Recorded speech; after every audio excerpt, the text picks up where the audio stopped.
World health organisation के अनुसार दुनिया के आधे बच्चे यूं ही पैदा हो जाते हैं। हमें कुछ नहीं पता होता कि वो क्यों पैदा हो रहे हैं। बच्चे के लिए जो इमारत चाहिए होगी वो भी तुम पैदा करोगे। बच्चे के लिए जो स्कूल चाहिए वो स्कूल कहाँ से बनने वाला है। बच्चा जीवन भर बिजली का और ऊर्जा का जो उपभोग करेगा वो बिजली और ऊर्जा कहाँ से आने वाले हैं।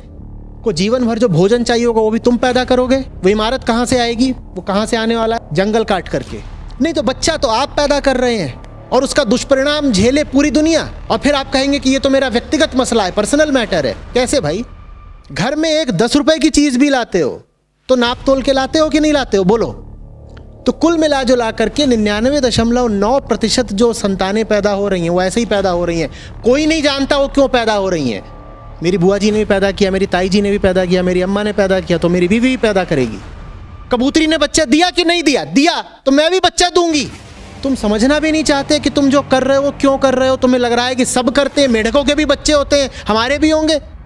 तुम बेहोशी में किसी की हत्या कर दो वो छोटा पाप है, लेकिन अगर तुमने बेहोशी में किसी को जन्म दे दिया तो वो पापों में महापाप है। बेहोशी में अगर तुम पशुओं की तरह बच्चे पैदा कर रहे हो तो क्या पागलपन है ये। जब तुम ना जन्म को समझते, ना जीवन को समझते, ना मृत्यु को समझते, तो तुमने एक नए प्राणी को जन्म क्यों दिया। जलवायु परिवर्तन क्या है, ग्लोबल वार्मिंग क्या है, और अच्छी तरह जानते हो कि उसके केंद्र में क्या चीज बैठी हुई है। आदमी की भोगने की वृत्ति और आदमी की संतान पैदा करने की इच्छा। और कैसे पृथ्वी झेलेगी भाई? हम 800 करोड़ लोग हैं पृथ्वी पर, तो 800 ही नहीं झेल सकती। आपको मालूम है हम जितना कंजम्पशन अभी ही करते हैं उसके लिए भी 15 पृथ्वियां चाहिए। यहाँ जो स्कूटी पे चल रहा है वो कह रहा है मुझे 8 व्हीलर चाहिए। जिसके घर में 2 फ्रिज है वो कह रहा है मुझे वो उतना कुतुब मीनार जितना फ्रिज चाहिए, वो भी 4। करोगे क्या? खुद बैठोगे उसमें, मकबरा बनाओगे उसमें अपना, क्या करोगे? ये जो आपकी ड्रीम्स हैं अगर आपने सचमुच करके दिखा दी तो राम बचाए, कुछ नहीं बचेगा। फिर पृथ्वी भी बस इसलिए बची हुई है क्योंकि आपके जो सपने हैं वो साकार नहीं होते। हमारे पास पूरे संसार की जमीन की बात की जाए तो मात्र 2% जमीन ही है। हमारे पास दुनिया का 4% पानी ही है और पॉपुलेशन हमारी टोटल दुनिया की 20% हो चुकी है। ऑस्ट्रेलिया हमसे 3 गुना बड़ा है क्षेत्रफल में और पॉपुलेशन मात्र 2 करोड़, और हमारी टोटल 145 करोड़ हो चुकी। और ये ऑफिशियली है। कनाडा का क्षेत्रफल हमसे 3 गुना ज्यादा बड़ा है और कनाडा की जो टोटल पॉपुलेशन है वो मात्र 4 करोड़ है और हम वही 145-150 करोड़। ब्राजील का क्षेत्रफल हमसे 2.5 गुना ज्यादा है और उसकी टोटल पॉपुलेशन है 22 करोड़। अमेरिका का क्षेत्रफल हमसे 3 गुना ज्यादा है और अमेरिका की टोटल पॉपुलेशन 35 करोड़ और हम 150 करोड़। और चाइना का क्षेत्रफल हमसे 3 गुना ज्यादा बड़ा है और चाइना की कुल पॉपुलेशन है 144 करोड़ और हम ऑफिशियली 145 करोड़। जब तक सरकार 2 करोड़ घर बनाती है ना तब तक 10 करोड़ बेघर पैदा हो जाते हैं। भारत की बात कर रहा हूं मैं। जब तक सरकार 2 करोड़ रोजगार एम्प्लॉयमेंट जनरेट करती है, केवल गवर्नमेंट नहीं, थ्रू मुद्रा लोन और न जाने कौन कौन से अलग अलग तरीकों से, स्वरोजगार जिसको बोलते हैं, जब तक सरकार 2 करोड़ रोजगार जनरेट कर पाती है ना तब तक 10 करोड़ बेरोजगार और पैदा हो जाते हैं।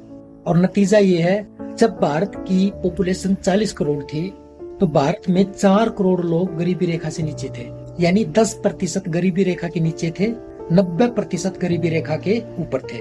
आज हमारी जो ऑफिशियल पॉपुलेशन 145 करोड़ है तो ऑफिशियली 80 करोड़ से ज्यादा 81 करोड़ को अनाज दिया जा रहा है, यानी कि 80 करोड़ लोग गरीबी रेखा के नीचे हैं।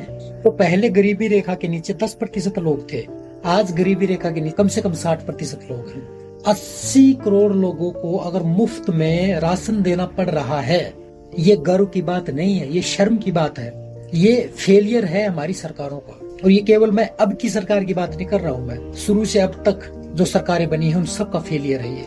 अगर हमने भी चाइना के तरीके से, जब चाइना ने 2 चाइल्ड पॉलिसी लागू किया था, अगर हमने भी किया होता तो आज हमारी पॉपुलेशन 90 करोड़ होती।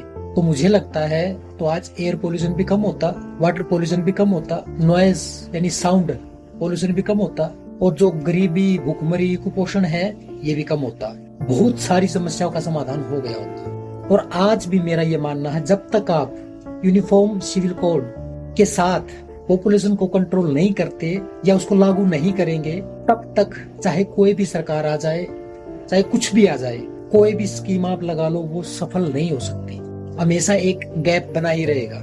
आप घर बनाते रहेंगे और बेघर पैदा होते रहेंगे। ना तो कभी फिर झुग्गियां खत्म होंगी, ना कभी बेरोजगारी कम होगी। जो आपको भी दिख रहा है ऐसे ही हमेशा दिखता ही रहेगा और बढ़ता ही रहेगा। तो ये सब का सब बैठा है केवल एक चीज के नीचे, और वो है पॉपुलेशन कंट्रोल।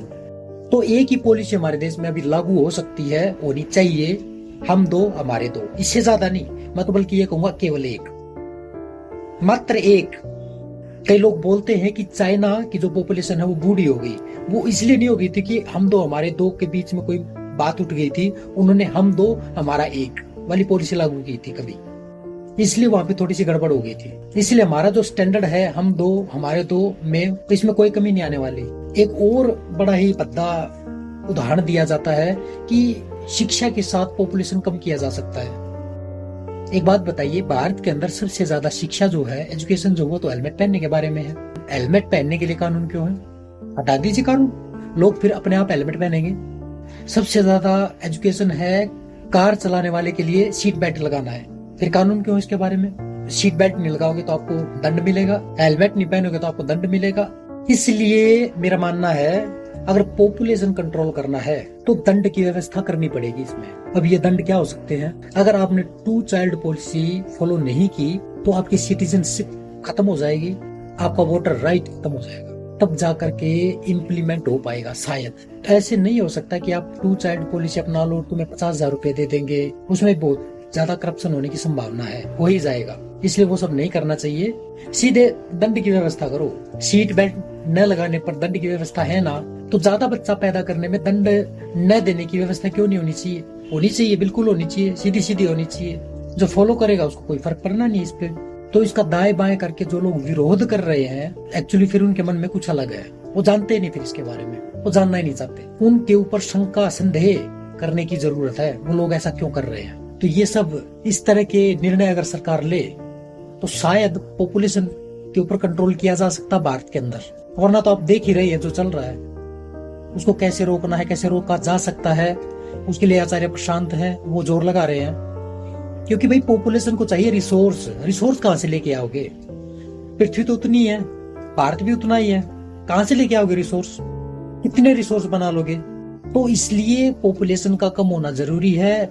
सोचना पड़ेगा, विचारना पड़ेगा, इसके ऊपर काफी शोध करना पड़ेगा, उसके बाद ही कुछ निष्कर्ष निकालना चाहिए, ताकि आने वाली पीढ़ी कम से कम सांस तो ले सके, आने वाले जीव कम से कम सांस तो ले सके। वो अपने आप को धिक्कारे तो ना कि हम पैदा क्यों कर दिए। और ये आज कम करते हुए चलेंगे तो होगा, नहीं तो नहीं होने पाएगा। आपने इतने ध्यान से सुना, प्यार से सुना, उसके लिए बहुत बहुत धन्यवाद।